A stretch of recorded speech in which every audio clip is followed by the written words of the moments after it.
Je suis Gilles Loison, je suis secrétaire fédéral chargé de la solidarité mondiale au Secours populaire et des réceptionnaires et des organisateurs de cette exposition voilà, qui est présentée aujourd'hui.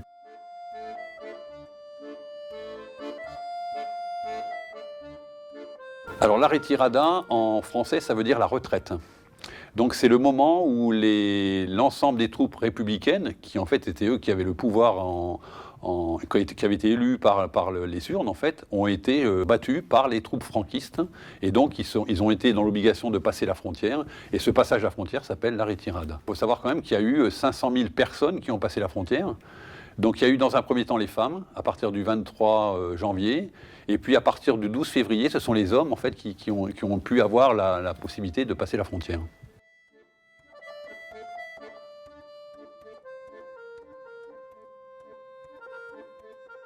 Par les conditions de cette retirada, il y a eu un volant de solidarité assez important et la jeunesse du Secours populaire est liée justement à ce moment-là où, au départ, on avait le Secours populaire, ça s'appelait le Secours rouge international, donc c'était une émanation de la 4e internationale communiste qui a été fondée d'ailleurs à Moscou et c'est devenu petit à petit le Secours populaire français des colonies et maintenant, aujourd'hui, le Secours populaire. Et donc c'est ce moment-là en fait qui a vraiment favorisé la jeunesse du Secours populaire parce qu'il y a eu un engagement non seulement humain d'aide, mais aussi un engagement politique pour soutenir les réfugiés espagnols au moment après la retirada.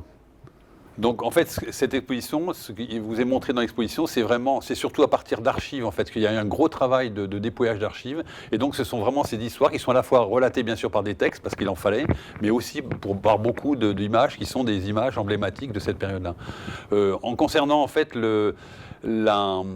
la situation de la retirada, ça nous interpelle, c'est de l'histoire, mais on s'aperçoit qu'aujourd'hui, il y a encore plein de choses qui sont de même nature, c'est-à-dire qu'on a par exemple les réfugiés que l'on voit dans les îles grecques et en Italie, qui sont des réfugiés qui viennent de la Turquie et qui sont dans des conditions qui sont tout à fait similaires à ce qu'ont vécu les républicains dans les camps d'Argelès et de la côte catalane.